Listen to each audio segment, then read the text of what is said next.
Good evening, ladies and gentlemen. It's my great pleasure to welcome you here tonight as chair of the board to the second annual. Something's going on in the background. Oh, it's going away. Okay. This is the second annual Goring Lecture Series, and we're delighted to have you here for that. And it also happens to be the first year we have an actual Goring with us, so it's a very special night. So we're delighted to have Peter with us here today. This lecture is really a signature event in the university's real new initiative in really preparing our students to play an active role in the economy of Northern Ontario. We come to this imperative really quite naturally.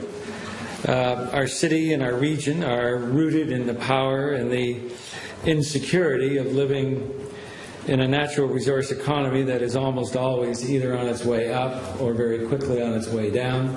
And that's where we live. And that's what we have to cope with and learn about. And so the university is really dealing itself into trying to understand how to better manage this kind of circumstance. We know that we can do better. We can be better custodians of our resource wealth, and we know that much of the critical thinking to make change, should start in the halls of our university. The lessons we learn about economic development have application from Saskatoon to Sudbury and from Attawapiskat to Africa. The Goring Lecture Series is an opportunity to bring the best economic thinking in the country and in the world to our attention. Now, I've known Peter and his extended and his large family for many, many years. They have always been builders and contributors to the community, to community life in Sudbury, and are very long supporters of this university. In fact, I just found out today, I had no idea he'd done this well. They have contributed $400,000 to this university, Peter. We thank you very, very much.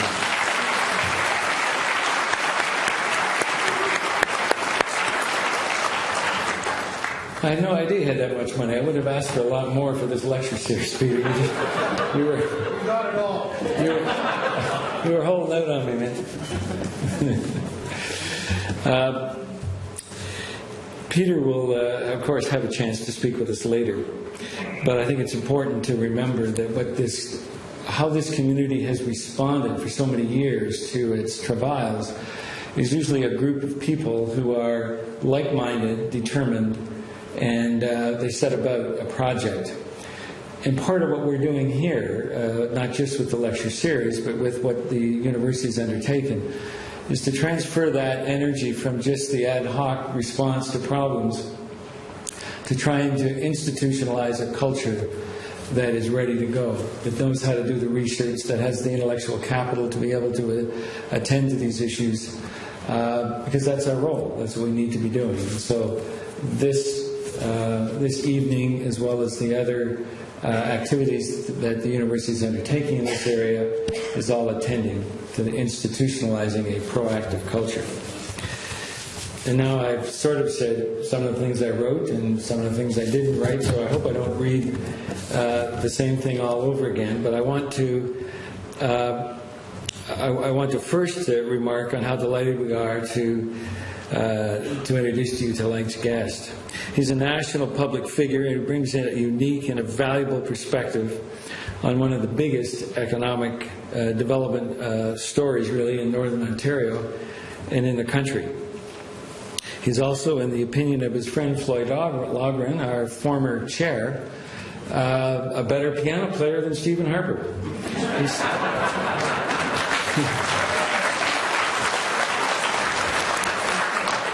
There is a reception afterward. I have no idea if there's a piano, but Floyd tells me that if he sees a piano and has a drink, he's ready to play. So you never know. That could be an added benefit. There will be time for questions, so the Microphones are in the aisle, so please feel free. We do want to have some questions after Bob's speech. But for more about our speaker this evening, I'd like to welcome Laurentian's President and Vice Chancellor, Dominique Giroux, to say a few words. Dominique.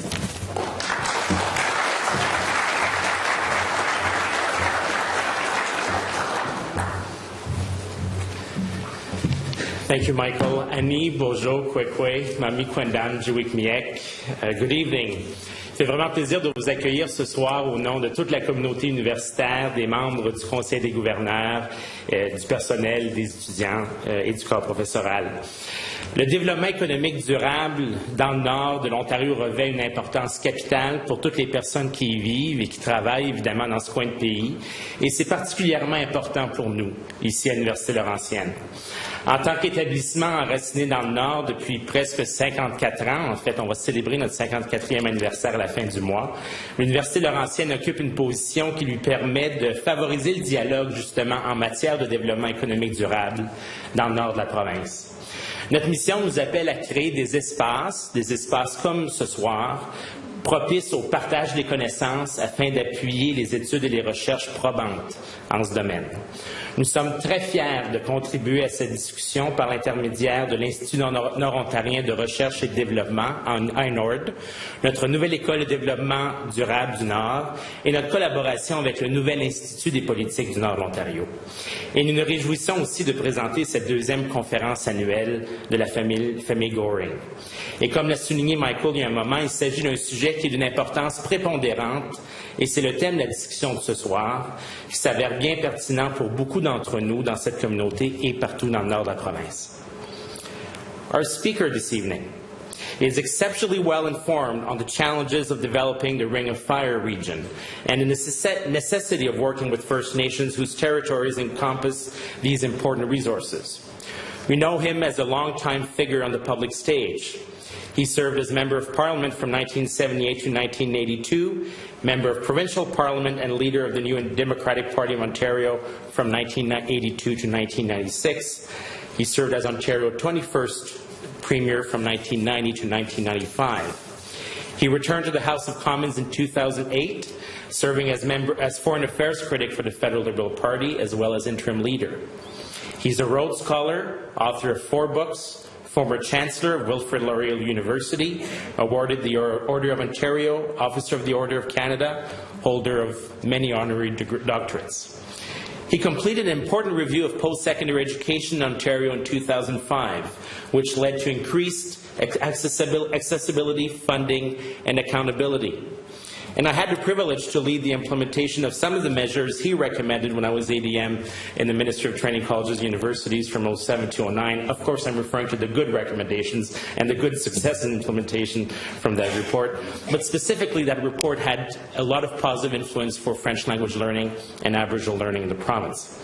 He has served our province and the country as a thoughtful and highly respected leader and is widely seen as an elder statesman, even with his retirement from elected politics last year.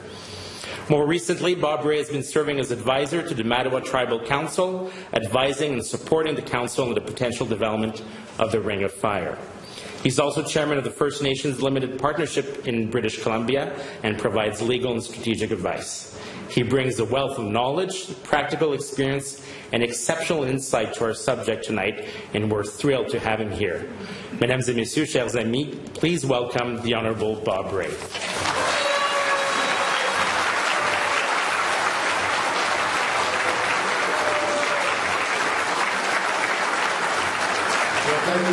Thank you very much, Mr. President. It's a great pleasure to be here. I want to welcome everyone to what is, I hope, will be a good evening of dialogue and discussion.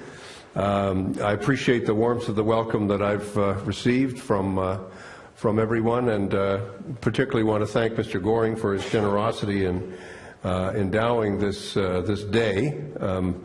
For those of you who don't know, it hasn't just been a lecture tonight. It's been a series of contacts with students and with people in the community, and it's been a wonderful opportunity. And I really do appreciate the warmth of your welcome tonight. I found a general test that there's a direct relationship between the distance from political office and the warmth of the welcome that you receive. And the further I get away from political work, the more happy people are to see me. And even saying things like how well I look, which is another way of saying it's amazing that you're still standing. And I've learned that. And I don't resent at all the fact that I've gone from being a rising star to an elder statesman in what seems to me like just a blink of an eye. So I appreciate that. J'apprécie beaucoup votre gentillesse et votre générosité de l'accueil, Monsieur le Président, et je suis très fier de pouvoir retourner à Sudbury, une communauté qui était depuis longtemps très chère à moi et à ma famille. J'ai de beaux souvenirs de mon travail à Sudbury et j'attends revenir assez souvent pour discuter avec vous tous le travail que nous faisons ensemble. I wanted to talk tonight about this concept of sustainability and what does it mean? Really, there's no better place to talk about sustainability than a community like Sudbury, because as your chairman has said, the North knows only too well how the end of a mine starts with the opening of a mine.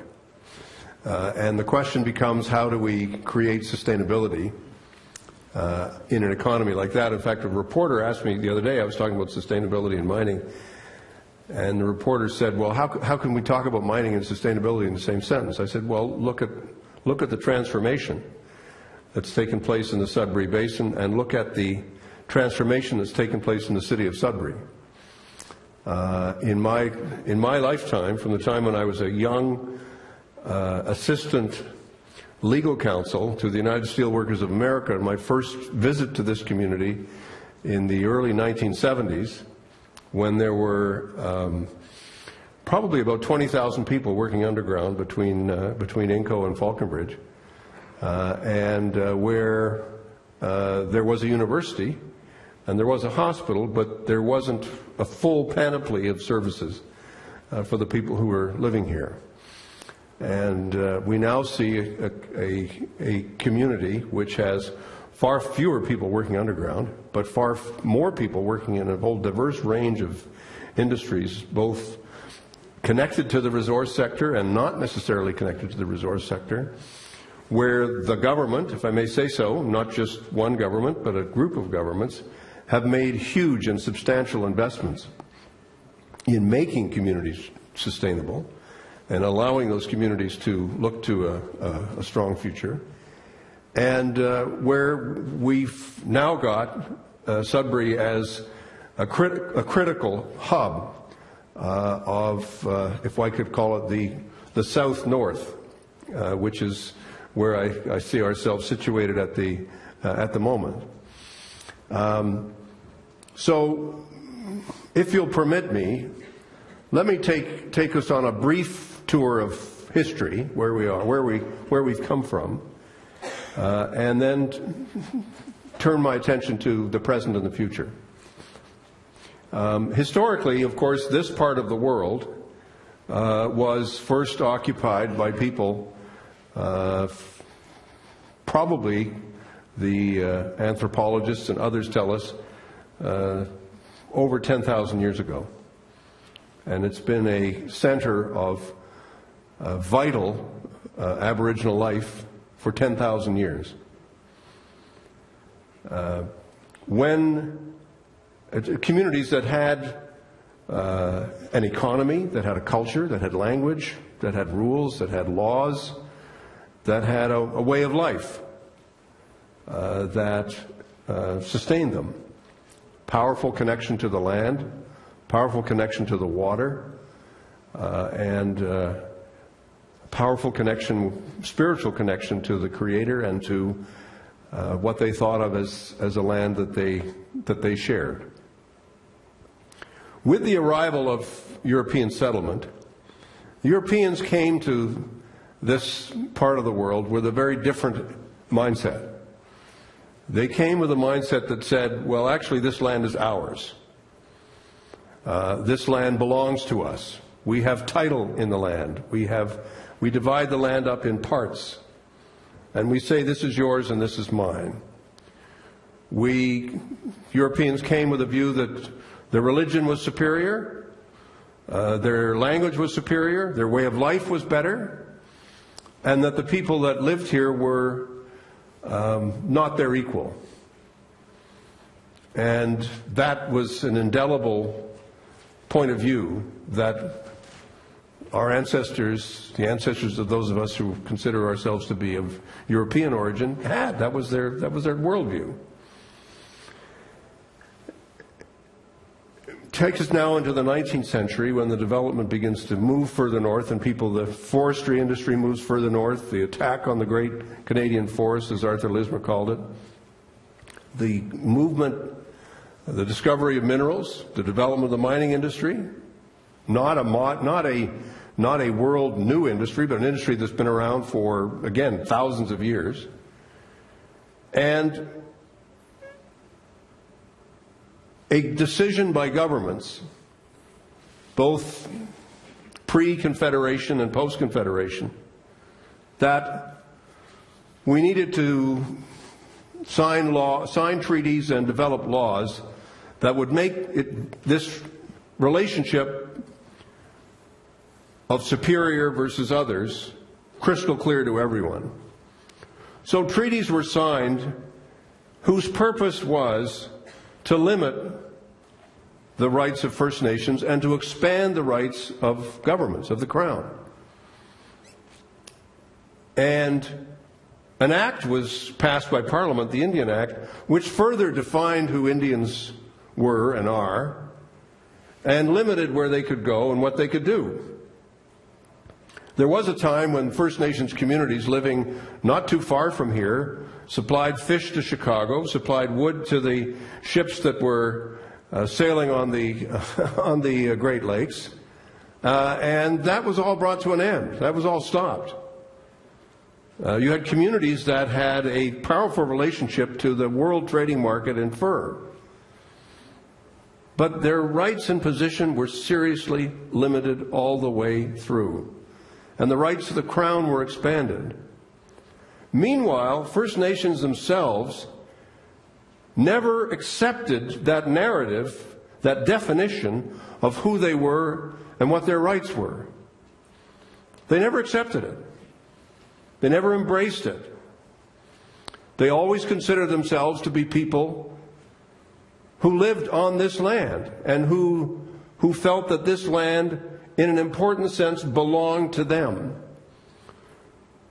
But it didn't belong to them in the way in which we think of this pen as belonging to me. They thought of it as a trust which they held from generation to generation, and that the Creator, whose land it really was, asked them to take care of it and pass it on to the next generation. So the concept that comes from European law that says, well, something has to be either it's mine or it's yours.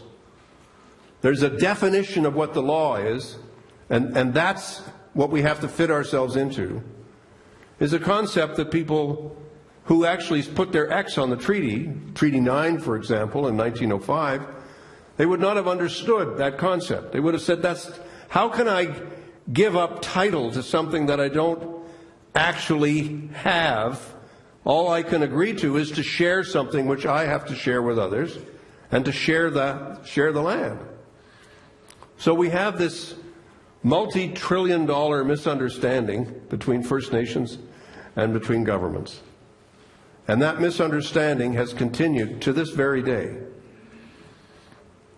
Now, the law actually, interestingly enough, has begun to evolve even from the Canadian perspective, from the perspective of governments.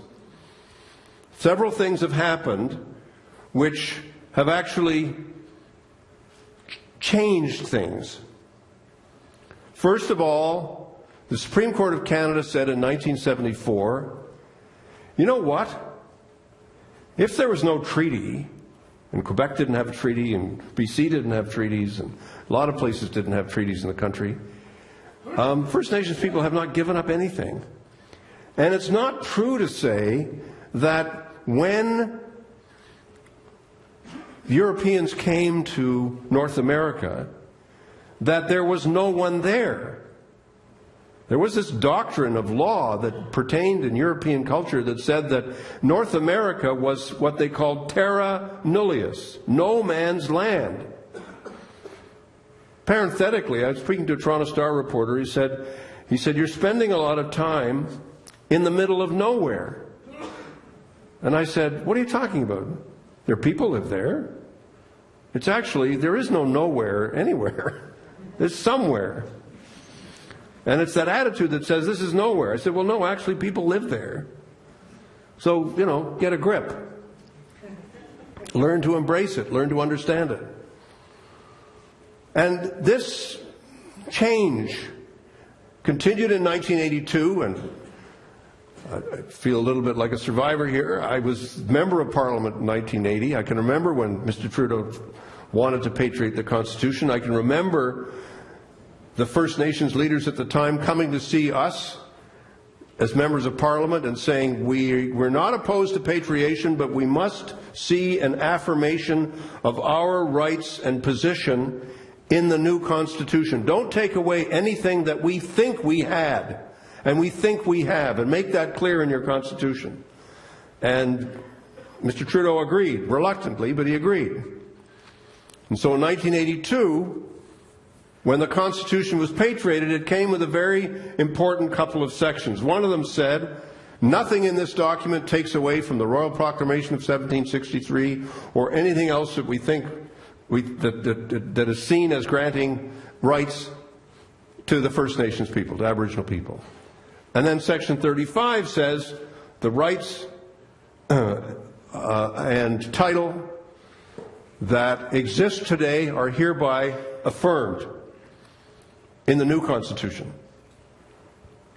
Well, the Supreme Court took those words seriously after 1982, and they started bringing out decisions that continue to the present day that make it very clear that the way governments have been thinking about the rights of First Nations people is actually not correct. That it is critically important for governments to be aware of their obligations to uphold the honor of the Crown, to interpret treaties liberally and fairly, and to recognize that there is a duty to consult and a duty to accommodate the interests of First Nations.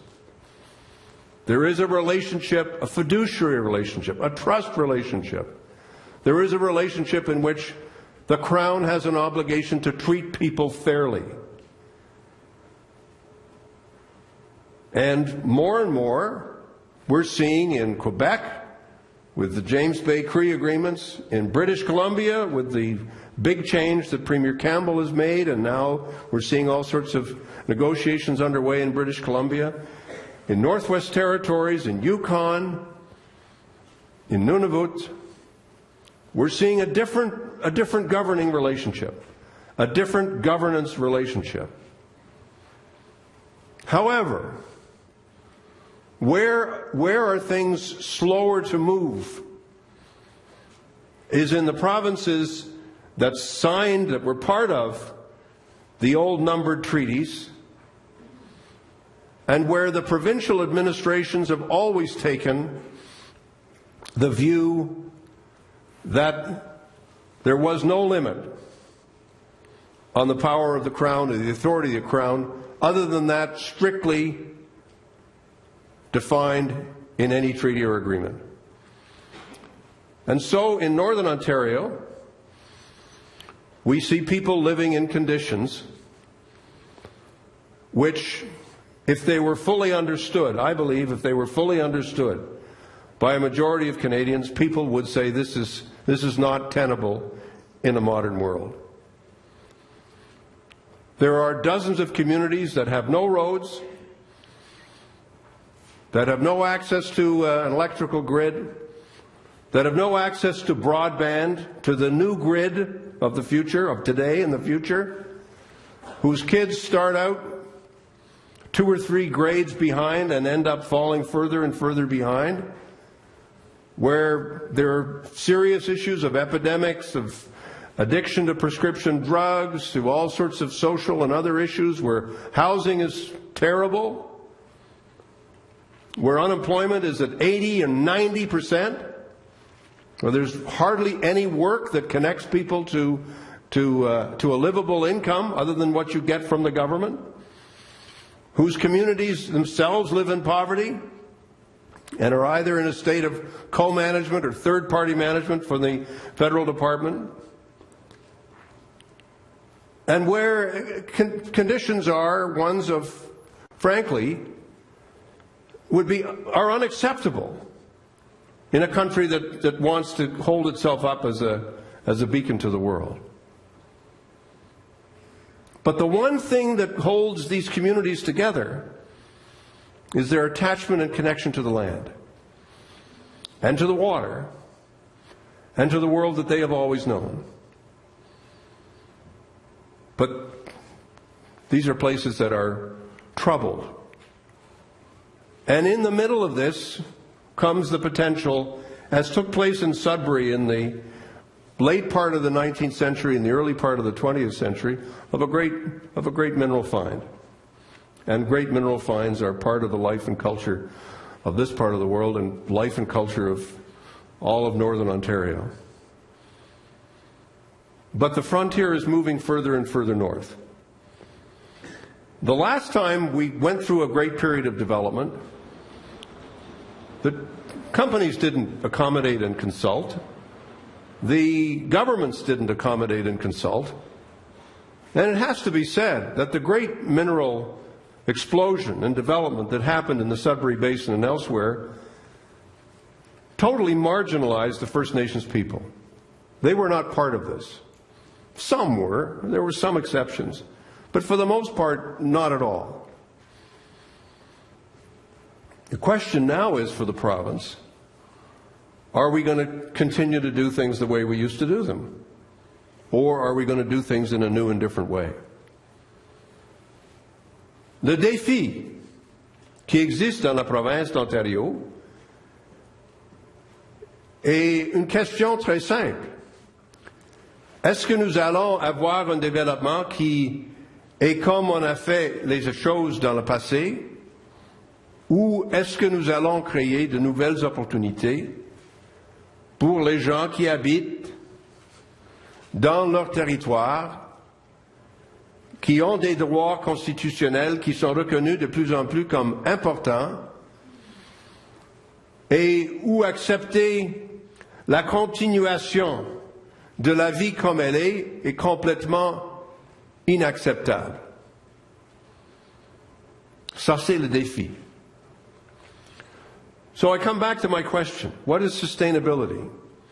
Well, the first test of sustainability is the sustainability of the natural environment. In other words, will we accept a degradation of the last pristine wilderness in northern Ontario, where there has never been extensive development, ever, of any kind? Or are we going to ensure that this development happens, whatever development happens in a way that is genuinely sustainable with respect to the impact on the land, the impact on the water, and the impact on the natural life and natural wildlife? That's the question.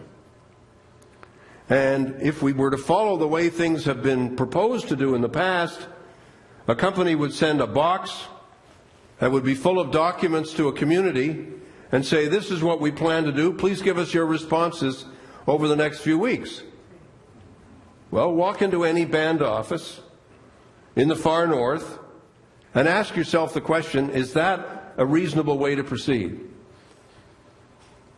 Well, what is there? There's the language issue, there's traditional knowledge, There's people who say, well, we know where the fish are, we know what happens, we know where the wildlife are, and we know what's going on here, so where can we go to tell you how this might be done if it were to be done? And do we have enough knowledge of what is the actual condition today? What are the baseline studies, as they call them, that tell us what is the condition of the water and what is the condition of the land? So we can see, we can have a mechanism to monitor how we're doing. And this is why Commissioner Miller, who's the Commissioner of the Environment, said it's the Wild West out there when he was talking about the far north. Where are the rules that tell us how this can be done? They're not there yet. So why would you allow for a massive development without establishing what the rules are and making sure that things are done in a way that we don't repeat the mistakes of the past and we ensure real participation by the people whose lives are going to be impacted?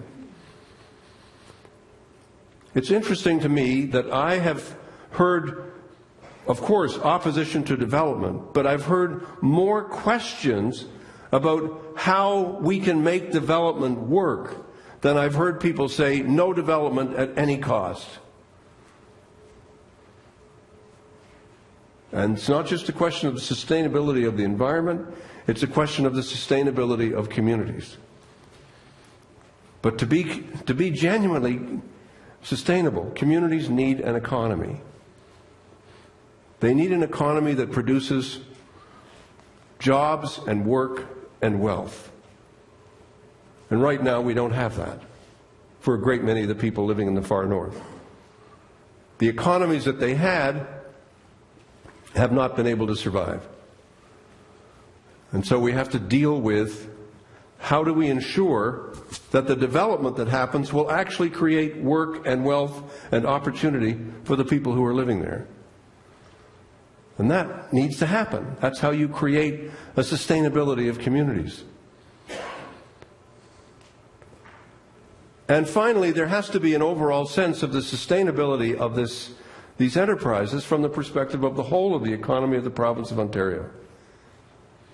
And here, you know, I've been coming to the north and listening to Northerners for a long time, and I think there's an enormous sense of common cause that I hear, common sense of issues that I used to hear as a young lawyer, I used to hear as a young MP, and then as a young leader of a party, and then as a premier. And that was the principle that what is being developed in the north, there has to be a return to Northerners. I can't tell you how many times my northern colleagues in the House and the legislature would shake me, including former Chairman Loughran, and say, look, we've got to make sure these developments return a benefit to the community. And that's what Aboriginal people are asking. That's what they're saying. Northerners have been asking for revenue sharing for a long time. That's what Aboriginal people are asking for. They're saying, how can we build a community if we have no revenue stream?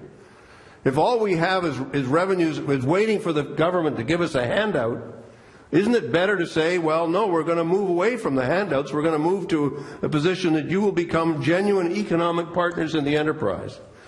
You'll become owners of infrastructure. You'll become managers of how things are going to be done. You'll become genuine partners in the development. And what's interesting is that this is actually happening across the country. It's happening in James Bay. It's happening in many, many parts of the country. It's happening in British Columbia. It's happening in so many examples of how business must be done in our world today. And what we're doing in the discussions between Ontario and the First Nations, in the Matawa region, 9 First Nations, 5 remote communities, 4 land access communities, road access communities.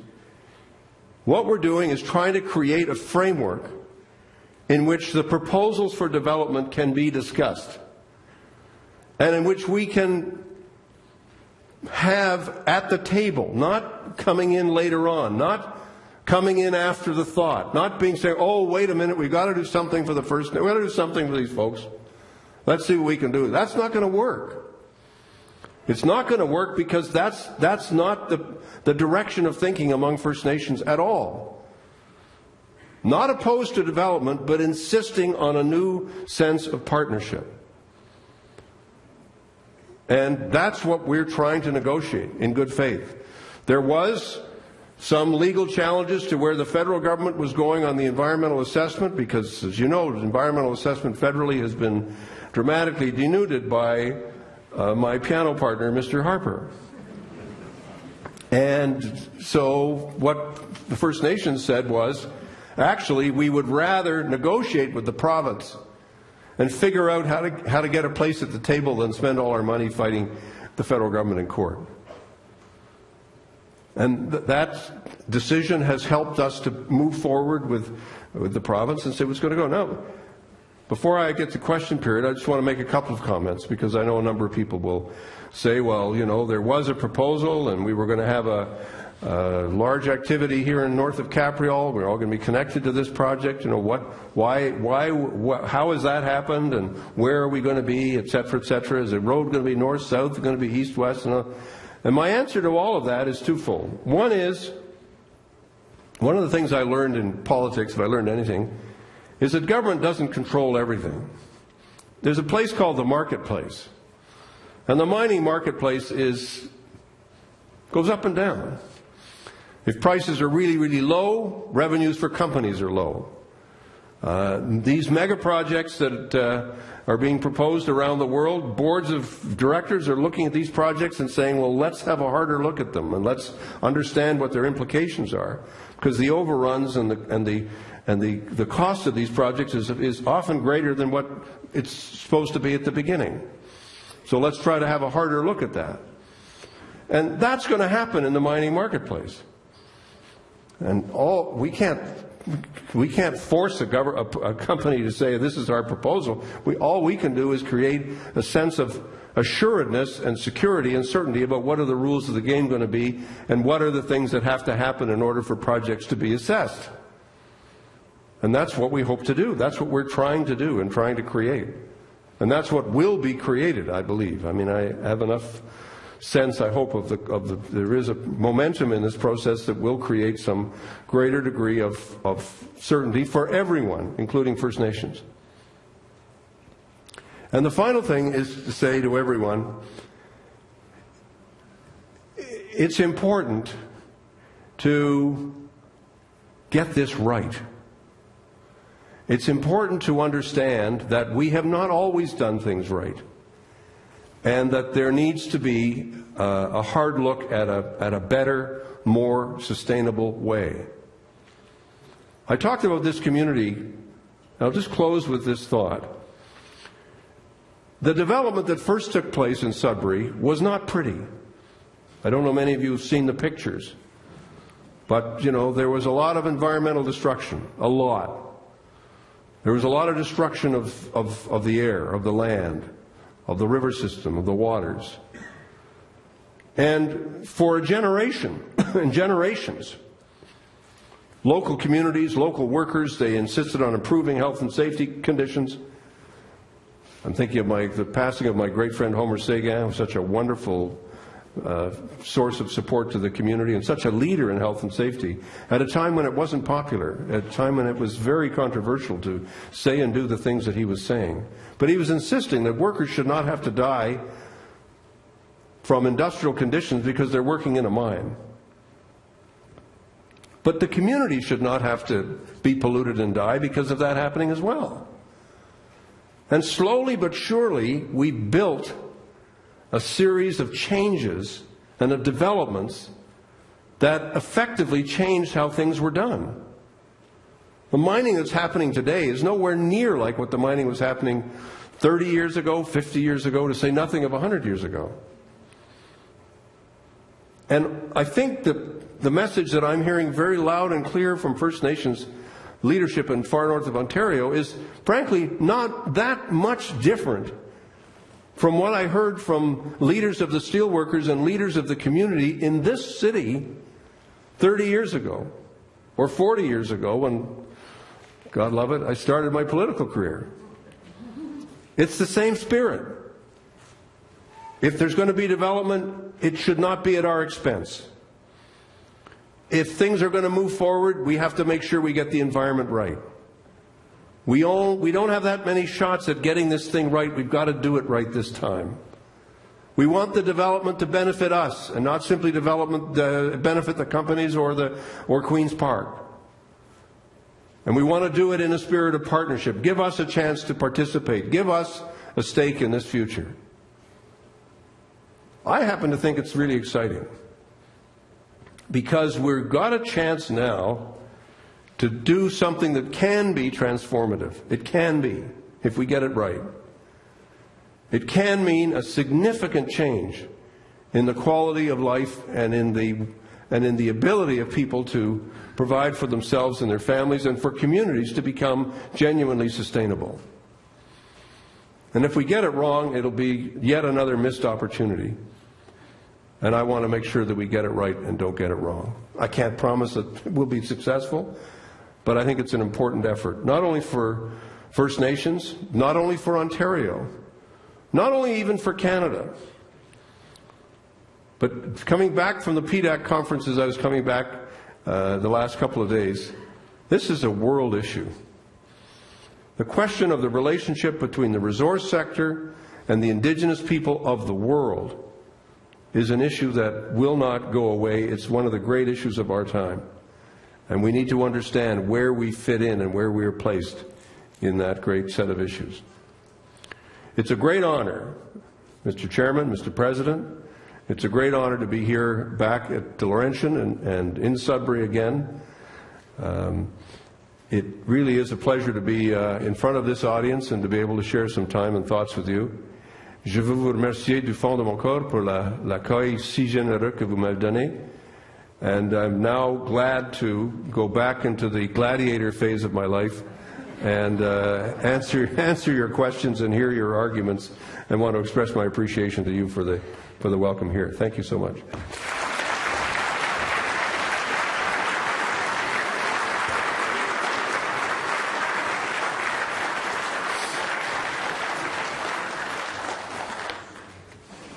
Given there's not a rush, but I know we're coming momentarily to the microphones, I'll ask the first question. It would be, you're uniquely situated, Mr. Premier, to give some insight into the difficulties of federal jurisdiction and provincial jurisdiction. And so, question answered. No. It is a big question. There are obviously, and it's very interesting because the federal government seems to be dominated by a number of characters that used to be provincial politicians in this province, and of course you were in a position of significant influence both provincially and federally. How, as you negotiate sustainability, these great, grand, and long questions, how do you see it coming together in some logical way between those two levels of government? Should you be lucky enough to solve some of the sustainable issues that you're working on with First Nations peoples? Well, I think thank you for the question. I think the serious answer would be this has always been an area of contention between federal and provincial governments because the Constitution says that the federal government is responsible for, quote, what the Constitution says, quote, Indians and lands belonging to Indians. The federal government has not lived up to that responsibility by any stretch of the imagination. And as time goes on, more and more First Nations people are living off reserve. So as they come into communities like Sudbury and North Bay and across the north of the province and across the country, federal government says, well, that's good. I mean, that's not our problem anymore. So, provinces are responsible for all that stuff that happens. I like to think, though, that as the provinces take on more responsibility with respect to First Nations, which is happening across the country, frankly, to fill a gap, to fill a void, that the federal government will need to continue to play a constructive role in whatever happens. And the optimist in me says that will happen, but unfortunately there will be a lot of clearing of throats and pawing of the ground, before we get there, because people are going to continue to finger point saying it's your job, it's your job, it's your job. One of the reasons why, and this was not my decision, it was actually a decision by the First Nations before I was asked to join the discussion. One of the reasons why the Matawa chiefs decided to sit down with the province, or get the province to sit down with them, was because they didn't want to have that fighting. They wanted to just get focused on what the province could do, and then, frankly, as that discussion goes on, to say to the feds, okay, now you can come in, because we know we've got the framework, we know where we're going, we know what we're doing, we want you to be part of this, you have to be part of it.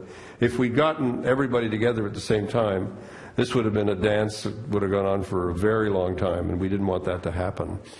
But yeah, the federal government has to play a role. It has a constitutional obligation to play a role. Conditions on reserve are the responsibility of the federal government. Constitutionally, they are the responsibility of the federal government, and they can't get away from it. And so it's important to keep pushing on that front. Well, we have someone coming up with a question, so I'll just give her a chance to get to the microphone. Yes, please. Is it on? No, it can move up closer. Should be Hello? on. The microphone over here, is somebody running the sound system? It's on now, yeah. There you are. Don't shout into it now. It's okay. Hi, my name is Linda Hesse. I recently completed my master's degree in economic development, and I worked with a mining firm in Northern Ontario in their use of traditional knowledge within the mining sequence, and they were looking specifically at using it in reclamation, but also in other parts of the mining sequence. And so, Mr. Rae, my question to you is, do you see in the future us being able to use, or recognizing traditional knowledge as being equal to Western knowledge? And also, do you see us having the flexibility in the legislative framework currently with regards to consultation to be able to work with elders and their traditional knowledge throughout the mining sequence? The short answer to your question is yes to both questions. Whether it's treated equally will always be an argument, but any framework that First Nations would agree to in Ontario would have to include a recognition of the importance of traditional knowledge and understanding that we need to respect that and gather from it as much as we possibly can. And secondly, yes, the legislative framework in Ontario has significant flexibility. And ministers can receive advice from all sorts of ways and all sorts of ways to do it, and I'm hoping that the framework will address that. We believe that Ontario's laws can be made to include a genuine and deep consultation with First Nations people, and that in fact it's essential. And the fact that you've introduced your comments with saying what the mining companies are doing gives me an opportunity to say that the mining companies themselves are often able to move much more quickly and more flexibly than larger, more bureaucratic institutions, because they are driven to try to do things in real time. And I think there's lots of examples that I could cite where the leadership for some of the change that's coming is actually being embraced by the mining industry. And in good measure, because the mining industry is doing business around the world. So, for example, on this famous issue of, well, is it informed prior consent or is it just accommodation? Mining companies don't really care. They just say, look, the UN says it's prior consent, it has to be informed. We understand it has to be informed. And if we don't have the support of the First Nations for what we're trying to do, we're not going to be able to do it. And there's a social license here that has to be in place. And the mining companies are adopting that language quite readily without any great sort of pressure being put on by other people. And so we need to take them at their word and say we're going to keep working at this because we need to. I worked with one specific mining firm, and their perception was the approach was very different and very innovative, And that was the impression that I got also from talking to some of the elders and community members. And one of the comments that I received often was the duty to consult guidelines didn't necessarily recognize the approach that they were taking. But the consultation was, like you mentioned during your discussion, that you go into the community, you offer documents, give me feedback in a week. And so their approach was much different. It was much more collaborative throughout the process. And I guess some of the concern was that that approach was not necessarily recognized as falling in the duty to consult guidelines. Well, I think we're going to move the yardsticks, is all I can say. I think that we're going to be taking into account what we know can be done and what we know has to be done. You can't have a consultation in an Aboriginal community that isn't face-to-face. You can't have a paper-based consultation. It won't work. Because the whole culture is based on people talking to each other and sharing information and sharing knowledge. And if you have a process that is not actually based on that, it's not going to work. So the notion somehow that consultations which say, well, we'll give you and your advisors a couple of weeks to give us a response to all this paper, the notion that that's going to work is just ridiculous. It's not going to work. And so we've got to find a better way. Thank you. Yeah. Yes, my name is James Giordani, and I'm the Liberal candidate actually for the Nickel Belt riding. I'm very proud to be here tonight. I'm very glad to hear you speak, Mr. Rae, about how important it is to get this right. The question that I have for you is more of a what are we going to do next question. One of the things that's happening is that we're creating a lot of anxiety in the communities. We're losing jobs. We're not going to get that. And of course, with all the politicking that's going on, it's taking a real hit to the people. We're the ones that are now getting anxious. We are the ones that need the jobs. We want this in Nickel Belt. The Premier, Kathleen Wynne, was just here opening a new mine, the Totten Mine. Now we're looking at how can Cliffs come back into the picture? How can we get those jobs back in Capreol? But you said something that struck a chord with me, Mr. Rae. Well, I'm glad. As a fellow Liberal, I'm glad that something struck a chord. The one thing is we are moving the yardstick. And that, by moving the yardstick, means we're going to be doing politics in a different way. And that means we have to wait a little longer to get better results. And that's my opinion. Mr. Rae, what would you suggest to calm some of the anxieties? What can we do to make sure people are aware that we're doing the right things? We are taking a little bit more time. We can't give the answers right now. We need to find out what the answer or what the questions are first. Yeah, I mean, look, the anxiety, I would argue, is created by the conditions in the marketplace. And what you read in the business pages of the newspaper is often not what is reported in the editorial pages of the newspaper. The business portion of the newspaper will tell you that the mining industry around the world has been hit by a slump. And that slump has affected the attitudes of every single corporate board of every single mining company in the world. Projects that are large and very expensive are being looked at and reviewed by shareholders, by activist shareholders, by other shareholders, by boards of directors, by new boards of directors. If you think politics is an uncertain business, try being a mining CEO. I mean, that's the length of time people stay as CEOs is often pretty short. So I understand exactly what you're saying, but I just would say to you is, I wouldn't buy for an instant the argument that the reason for the uncertainty is because governments are having to look at these projects in a measured way, and because First Nations are insisting on being part of the solution in ways that are a little different than what's happened before. The uncertainty is a feature of the sheer size and magnitude of some of the projects that have been proposed, the financeability of those projects, and the state of the market. And that is a huge factor in the pace of development. I'm not suggesting that it's the only factor, but I'm saying don't ignore that factor and don't blame it all on governments or on First Nations or on people saying, well, we've got to get this process right. I hope there are some people in the audience who have some memory, a little bit, of mining discoveries that the headline said, billions of jobs and gazillions of dollars will flow in a few short years. Stay tuned. This is part of the what happens with respect to the hype around discoveries and so on.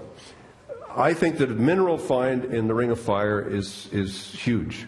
It's hugely significant. The potential is enormous. But don't confuse that with something that's going to happen tomorrow morning. It's going to happen.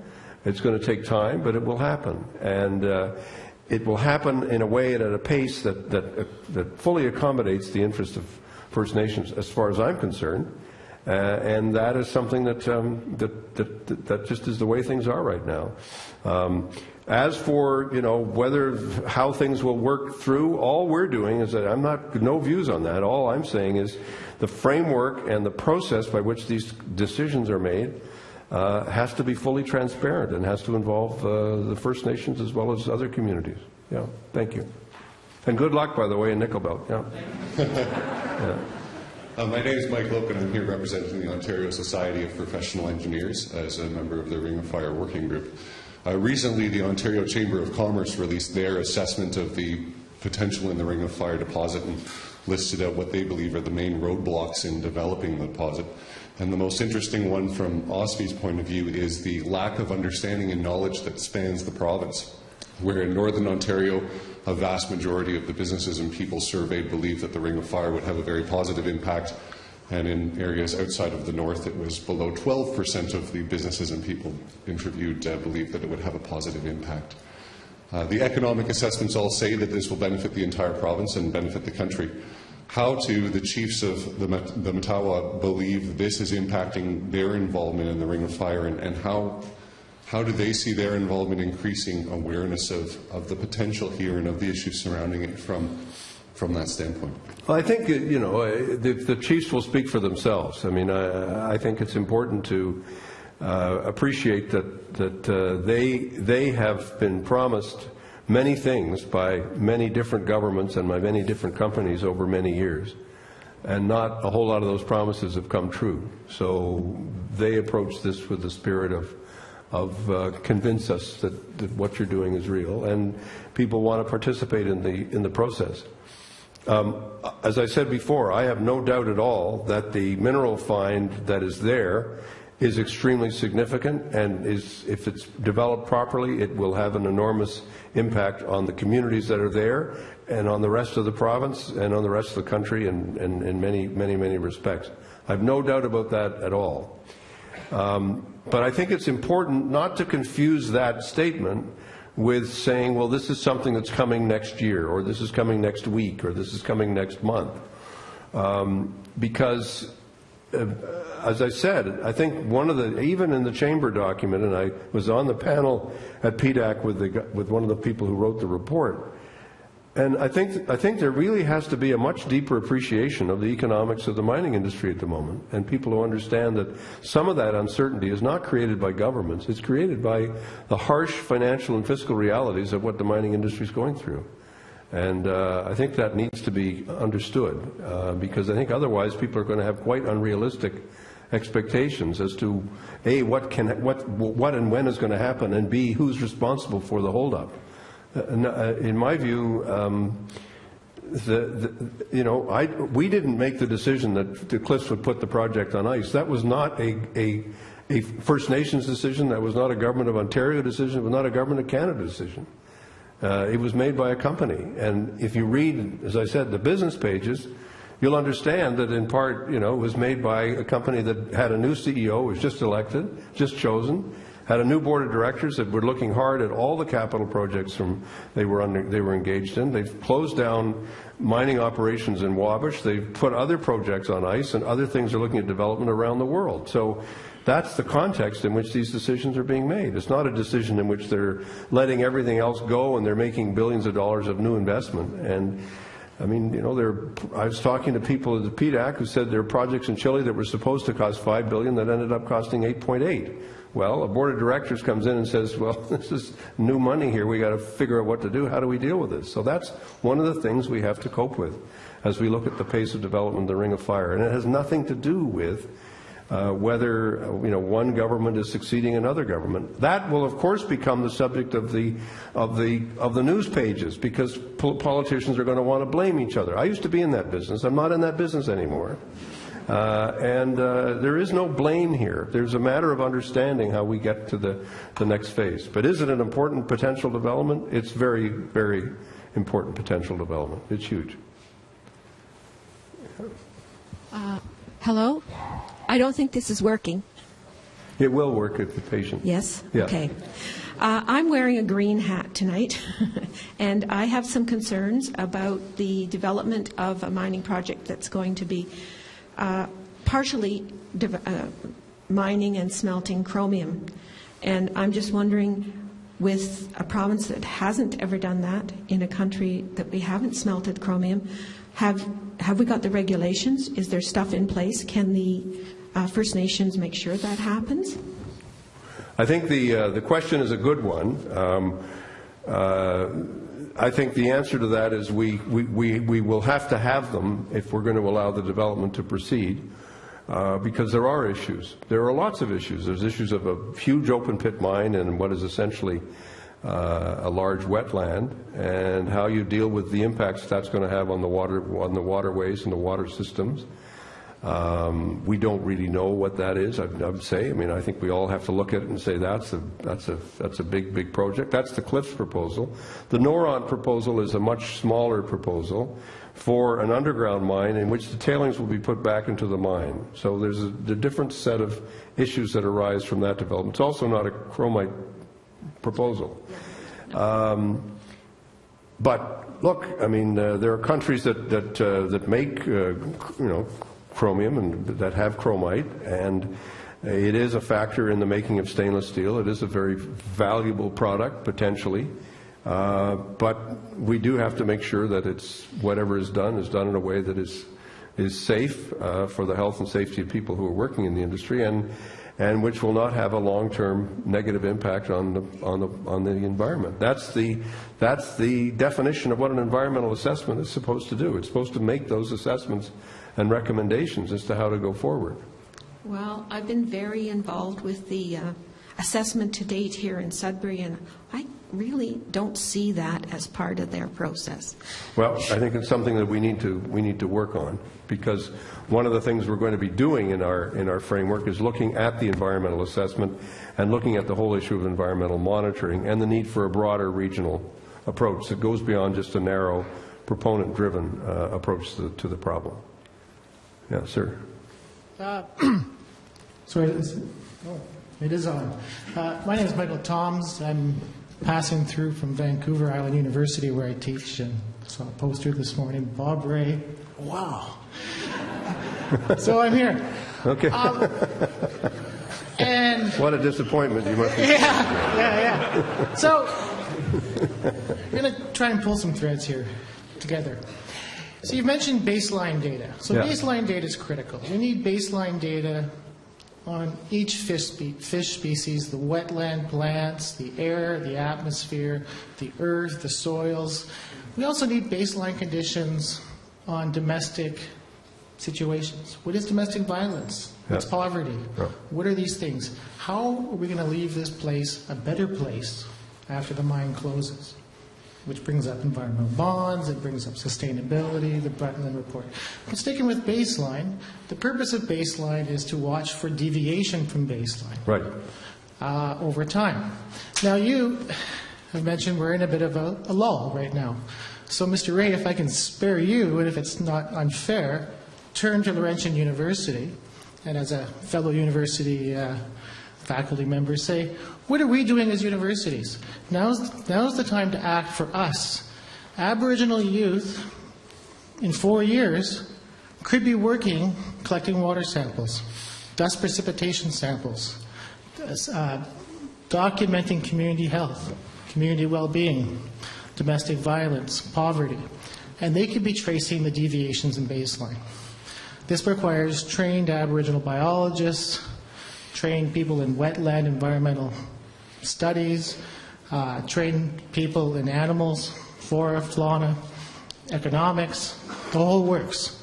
Are we as universities right now training people today in those communities to step in and start building that baseline data to the most robust capacity possible right now? And so they're in a position themselves to trace deviation from baseline as opposed to relying on me.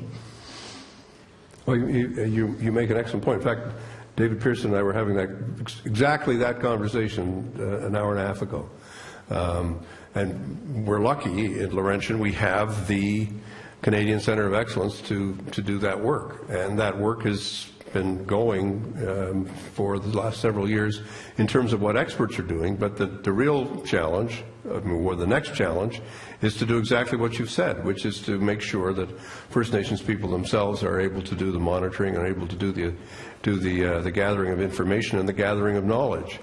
And I'm certainly hoping, not to say expecting, but certainly hoping that that's exactly what we're going to be able to do. And there, I think it's important for us to understand how this can be done. And there's lots of opportunity to really, really work on it. The question is going to be, can we get it right in the framework of time which we need to work in? There is, I always tell people, there's a difference between real time, market time, government time, business time, and First Nations time. All the times are different. They're not the same. Oh, I agree. And you've got to understand how that works. And some people say you've got to have a decision tomorrow and next week. A lot of First Nations leaders will say, well, we've actually been waiting for this for 500 years, so if we have to wait another 3 weeks, it's not the end of the world. And I think that's sometimes a perspective which has allowed me to slow down a little bit and sort of think about, what is the pace of this going to be. But the premise of your question or comment, really, that there needs to be a mobilization of communities to help us get the information that we need to get and to use it effectively and to be able to monitor it effectively. Is very important. And one of the things we're dealing with at the De Beers mine at Awapiskat is how do we know how much the mercury levels have really risen, whether it's a natural phenomenon or to what extent it's driven by what the company has done, and then how do we deal with that? And if you don't have the baseline information, you can't answer that question because you can't assess, well, how much of it has come from what is naturally produced and what is not. This is not unique to us. I mean, Alberta is wrestling with these questions, and one could only wish they were wrestling with them more effectively. But the question of monitoring and regulation and the capacity of governments to do these things is very important. And just one last point is governments are less capable of doing this now than they were 15 or 20 years ago. They don't have as much internal capacity to do this as they used to, for whatever reason we can get to. Yeah. Just interject for a second. We'll just take the questions that are here. Yeah. I'll take these next three and then we're done. And if you could get to the questions so we could extract from Bob some of these impressions. Thank you. Next. Hello. My name is Polly Bobby Wash, and I'm the Labour Market Development Director at the Union of Ontario Indians. I've been working in labour market development of Aboriginal communities for a few years anyways, and I was excited to see that the development in that area. But one of the things that becomes apparent when we think about development, when we think about employment, and we think about opportunities, is the lack of commitment and how Canada has really let Aboriginal people down, First Nation people down in that area, in the area of education. You know and I know that many young people in those communities have to leave home at 14 years of age. That's right. To go to grade 9 in Thunder Bay, and often with very tragic results. Even if there are no tragic results, many of them come home in grade 9 and grade 10 with companies that are going to require grade 12 and a clean abstract in terms of drugs. How are we going to overcome some of these barriers? How do we bring education to those communities without these young people leaving and get them to the grade 12 so that they can get to places like Laurentian University and secure those jobs that are not just cooking and cleaning? How do we do that? Well, I mean, you've described the problem brilliantly and the extent of the challenge. It's a huge challenge. But that's what we have to do. We have to understand that you can't just take the training issue and say, oh, we're going to train all these people to do these jobs. And then you have to say, well, wait a minute, the dropout rate is over 50, 60%. There are all kinds of social problems that people are dealing with and wrestling with. You mentioned the drug issue. There are a number of others, but that's certainly one of them. That's a really severe problem. The prescription drug addiction issue is a severe, severe issue across the far north of the province. And I'm concerned, to put it the least strongly, but I'm very, very concerned that governments, federal and provincial, don't really understand the extent of the effort that's going to be required to turn this thing around in order to give people the opportunity to train and the opportunity to learn and the opportunity to participate. One thing I believe personally is that this is not just a First Nations problem. The question of how we are going to be made more ready as a province for the changes that are coming is an issue that has to affect curriculum in grade 1 and 2. And we have to look again at the curriculum that we're introducing and not introducing in our primary schools and high schools to make sure that we are actually going to be able to replace a lot of the labor force that's retiring. Admittedly, since I'm now 65, I can say retiring a lot later, some cases, but still eventually going to be moving on. And the gap between the skills that we need and the people that we have coming through our education system is huge. It's taking kids a long, long time to make up their mind as to what they want to do, and we have an average age for an apprentice which is well in their 20s, whereas a lot of our German friends are, in the high teens ages, and this is a real problem. But it's a problem that we now look at. I mean, the Harper reforms on education in First Nations, self-government is important and very important to give people responsibility, but they have to have the means to exercise that responsibility. The resources that they have to be equivalent to the resources that schools have. And don't forget that the school resources that we have in Sudbury are supported by a ministry and supported by a whole infrastructure. Who's supporting the primary school in Martin Falls? Nobody. There's no supports. It's got a building, but it's not the social supports. It's not a social infrastructure that you'd say, well, this is a real thriving school system. It isn't. And that's the status quo, and that's what has to change. Because if we don't change it, then we're just going to repeat the patterns that we've had in the past, and that's what we really need to deal with. Oh, it's a huge challenge, but we have to state what the challenge is in an honest way in order to come to grips with it. Yeah, sir. It seems obvious that there's a potential for benefit for everyone here, right? There's potential in the Native communities. There's a potential for Northern Ontario, for the companies that are involved. As you said, when you have a real economy in a community, it's going to change the face of that community. What scares me is the idea that we don't need to put pressure or blame on an area when it's not succeeding. We want strong environmental protection on this. And there's issues of trust in every direction that's been flawed here. The First Nations have very real issues of trust because of all the obvious issues that have happened over the past. But as you said, that mining cycle moves up and down, and there's windows that we need to hit for any of these projects to actually get off the ground. So how do we balance that issue of trust with the need to hit the right timing to make a project actually happen? Because if a project is in a down cycle and it's not going to happen, And those companies have gone out and made these promises to these communities that we're going to bring these jobs, we're going to do this, and then all of a sudden have to pull back and say, well, we're not going to do it anymore because the price isn't there. Mm-hmm. We're just going to continue that, right? We're just going to continue those issues. So those timelines have to be real, and they have to be thought of just for the economics.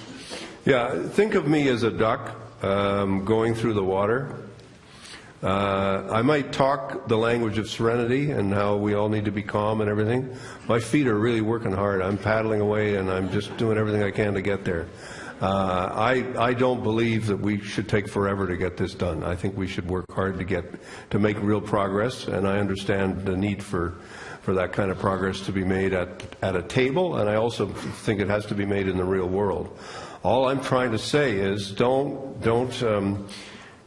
just think of this as a matter of it's all about government policy, and if we get the policy, all that stuff will, it'll just happen automatically. It's not the way the world works. Companies make the decisions for their own reasons, and we'll see what the real reasons are as time goes on.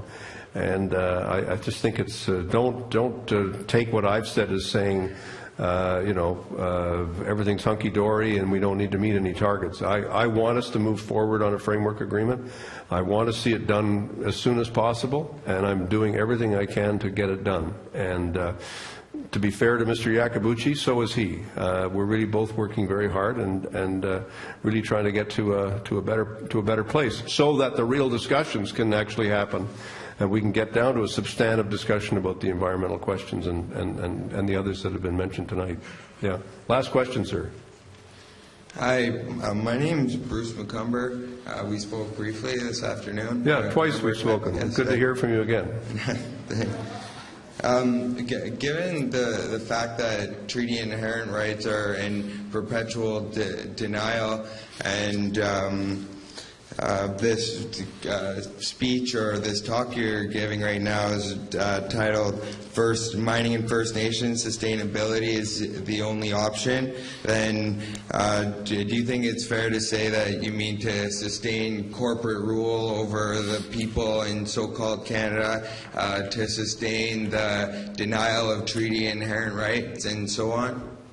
So you asked the question, you asked the question, I've had applause like that at several meetings in my lifetime. So, you asked the question, do I think that's a fair comment? And the answer would be no, I don't. I think that that's not a fair way of characterizing what I've spoken about. What I've spoken about is, first of all, a very strong support my whole political life for inherent rights. In fact, I spent the better part of a year persuading other premiers and the Prime Minister of Canada that it should be put into the Constitution of Canada in exactly those terms that you've used.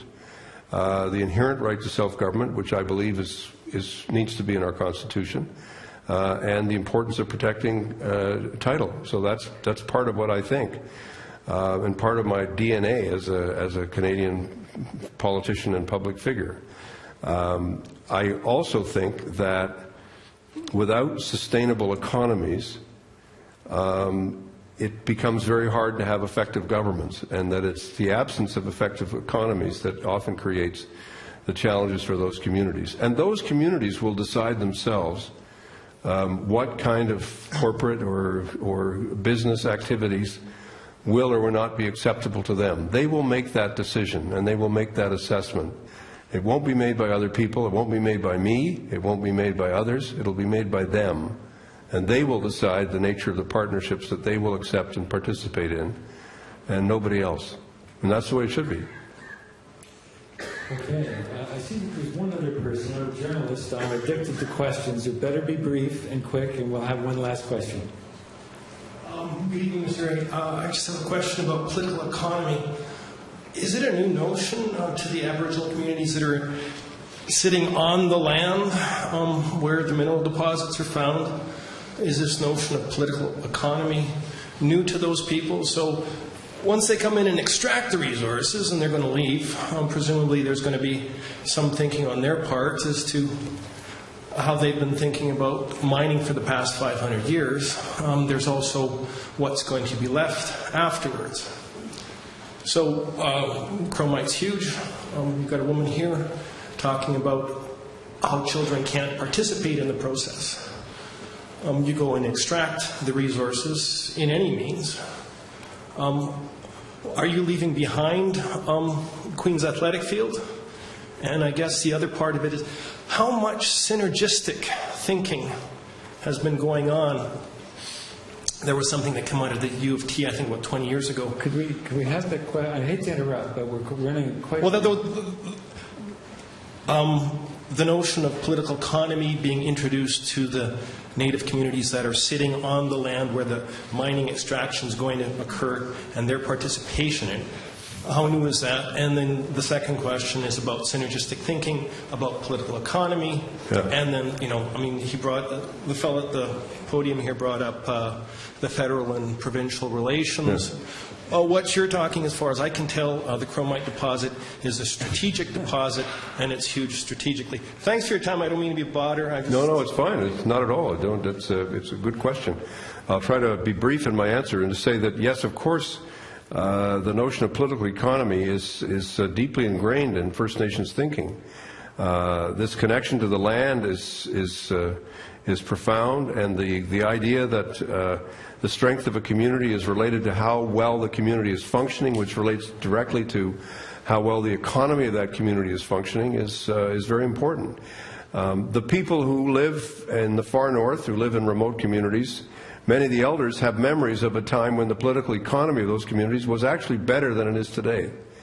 There was more work, there was more paid work, there was more commercial activity, there was a commercial fishery, there was a commercial fur industry, there was activity that people could participate in, and there was an economy that actually generated wealth and generated employment. It wasn't great, it wasn't extraordinary, but it was very real. A lot of that is not so much the case anymore, and we have to recognize that many of those industries have gone through a transformation in the rest of the province as much as they have in the far north. Second of all, I know that, mines come and eventually the mine is exhausted, but there's a long period of time here, right? In the long run, we're all dead. There's a very long, very extensive period of time in which development really happens. And while that's happening, other things are created. If we follow the logic of some of the rhetoric that one hears, Sudbury would be dead, because the employment in the mines has gone so far down that there'd be no other life going on in Sudbury. Well, hello, there's a lot of life in Sudbury. And not only on Saturday night, it's only Thursday night there's a lot of life in Sudbury. And it is worth, I think, really understanding that the synergies happen. You create small businesses. You create businesses that can connect. You give people an ownership stake in a transmission line. They develop knowledge. They develop abilities to run. They develop a connection to the economy. You give people a chance to design a road. It affects their ability. It affects the learning that they have. There's a whole learning dynamic that takes place in communities where there's actually stuff going on. There's roads being built and stuff happening and people working and people engaging. It has a transformative effect. It's not a bad thing. What's bad is if it's polluting and if it's poisoning and if it's not generating any wealth back into the community. Actually, I'm not going to engage in an argument with my former colleagues Eli and Floyd, but, governments have actually put a lot of money into this community. There's been a lot of public-private partnership in this place that's helped this economy to be sustainable. To engage in an argument with the neocons in the audience, if there are any, you couldn't do it without the government, without good public policy and without profound social investment coming from the public sector. How much public investment is there in the far north? Apart from welfare payments, zippo. Nothing. And so this is what has to change. We can't go on living in a place which says, well, we've got these places that are far away, we don't really know what goes on there, and we don't really care as long as we don't see them. That, to me, is an obscenity for us to continue this way as a province. And so there have to be connections, and there has to be an inclusive economy, and there has to be a functioning economy.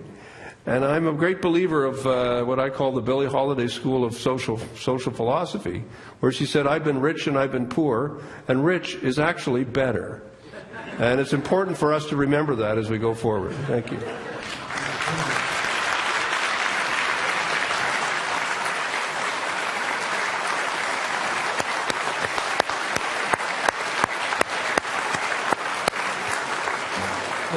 Mr. Premier, on that note of I've been rich and I've been poor, you know, at this time when most experienced politicians are exiting and you can find them, say, vice chairman of banks and various and sundry things, this country is in need of wise men and thoughtful people who are prepared to do something other than simply capitalize on their political career. And so we thank you for your work. We know no one, I know no one, who could both sort of the Toronto Symphony Orchestra and the Ring of Fire. This is both matters being on his resume. But I think the point is that, notwithstanding the fact that I'm old enough to have observed the Rat Pack and would not have believed the reasoned man that I see before me, that we have to say a very large thank you for the time that you're taking, the inspiration that you bring, and we hope the work that you will do to help us all move forward in these areas. Thank you very much. Thank you. Thank you.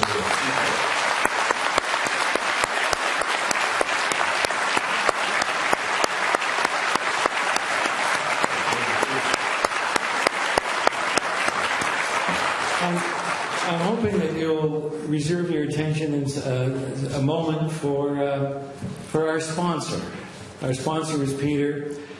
He's done a tremendous amount of work for this university, and in bringing this annual lecture series into our sustainable group, he's given it a face. He's given us the opportunity to bring people like Bob Rae here to speak, and an opportunity for us to grow together. So, Peter, we would very much like you to come up and say a few words. Peter?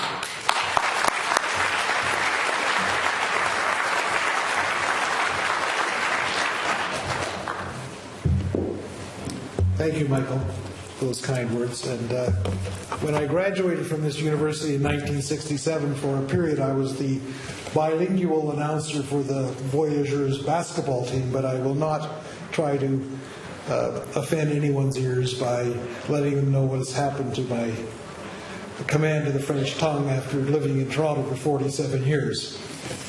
Our family has had a deep involvement with Laurentian. I grew up at the dining room table hearing my father, who was an original governor of Thornlow University, discussing the trials and tribulations of putting Laurentian together.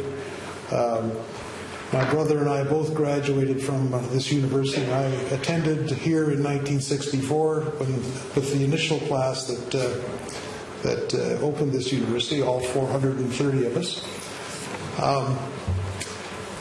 When I left Sudbury in 1967, some say I was asked to leave, and I was given an opportunity about 20 years later to serve on the board for, I can't remember, 4 or 5 years. I was quite excited to come back and see the transformation that had happened in 20 years, and was impressed at that time with the work that had been done by a multi-stakeholder committee that originally was the Sudbury 2001, and the resiliency of this community has always astounded me. So when Michael presented the opportunity to fund a lecture series with this topic, I was delighted to accept the challenge, and I'm so proud that we're able to attract people of the caliber of Bob to have a respectful dialogue about issues surrounding that topic, and I hope that we can continue this for many years to come. Thank you for coming. I know I'm standing between you and the refreshments, so I will make it short.